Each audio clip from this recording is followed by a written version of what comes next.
The three gunas.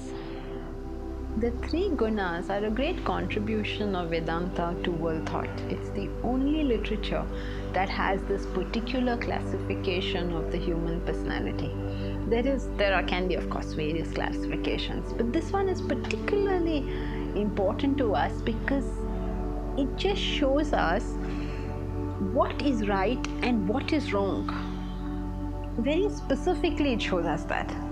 Normally we have this division of good and bad, right and wrong, things like that. It's this dual thing. And here now we have this very interesting triple thing. We have the three gunas. Why three? Because the highest one, the best one, is supposed to be the middle path. And you can go off it in two ways. There are two types of extremes for this. And this kind of understanding helps us hone into what is precisely the right thing. Normally, what we do is we tend to go into one kind of extreme or the other kind of extreme. We tend to do too much of one or the other. But the path of sattva, the middle path, known in the Upanishad as the razor's edge, it's a very thin line. It's a very thin line of wisdom. Anything out of it goes into the other two. So this is just a basic understanding of this path, and then we have so much literature on different facets of life classified in this particular classification. So let's just do this basic understanding of it today. There are three gunas. Gunas are classifications of thoughts. They are your mental temperaments. It's a classification of how we think. The lowest guna is the guna of tamas. Tamas is inertia, inaction, ignorance, indolence, all these qualities where you tend not to do something, where you try to avoid something. All this is the quality of tamas. Tamas, very interestingly, is also the quality of inertia. Now, what's inertia? Inertia, as we have studied in school, is when an object, when a body stays in a state of rest or motion unless acted upon by an external force. So you could be in a state of motion. You're actually doing something, but it is so mechanically done. You could be running an organization. You could be running a multi-billion-dollar organization, in fact. But it is you become so habituated to it. There is no further effort going into it. Then this would then become a state of tamas. So tamas is the state of inertia, indolence, ignorance, inactivity. Not knowing something is the state of tamas. We don't know the state of Godhood. This is the original tamas, the original ignorance in us.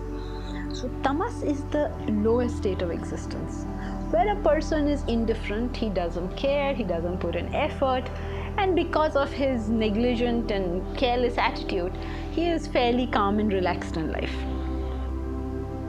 Rajas, on the other hand, is full of activity, is full of dynamism, is full of desire, full of agitation, full of stress. A Rajasic person always wants to do something. He's always in movement. He's always trying to do something.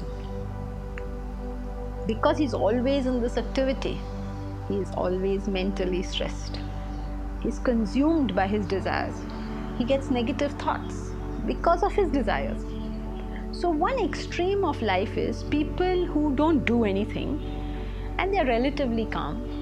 And then there's this other extreme, people who are doing a lot and they're terribly stressed. You meet them in ICUs because that's the only time they ever stop doing anything. So this is the constant pull and push of tamas and rajas. We seem to only know that too. We know rajas, we know activity. We know work and the work that troubles us. And we know going on a holiday, taking a rest, taking a vacation, taking a break. Neither of these are sattva. Sattva is the middle path. What is sattva? Sattva is the state which is referred to as being transactive. It is the state of poise, of equanimity. It is the state of clarity of thought. A sattvic person is amazingly calm and amazingly productive. His work, his personality, his life rests lightly on him. He's able to do far more than anyone else, and he appears like he's doing nothing. So sometimes people get confused. The sattvic looks like he's doing nothing, and the tamasic also looks like he's doing nothing. So how do you know? It works something like this.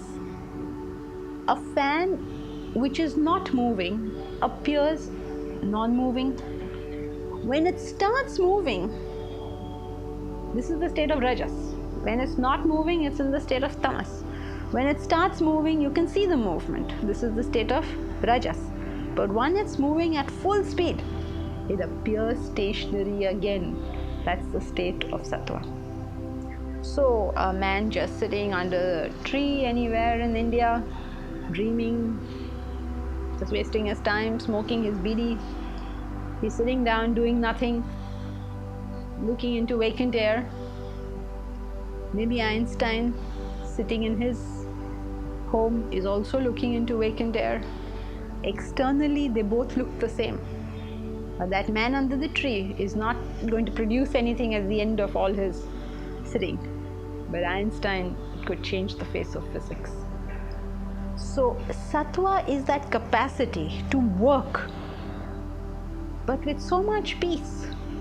And it appears inactive. It's not that it is inactive, it appears inactive because the person is taking whatever he does lightly. He's not stressing his own ego. He's not saying, I did this, and pushing onto our consciousness how much he has attained. So tamas is the state of inactivity. Rajas is the state of activity with agitation. And sattva is the transactive state, the state of purity, of clarity. Now the sattvic state is where we are all supposed to reach. And a thorough understanding of these three gunas through the various literature available will help us hone onto that right path for ourselves.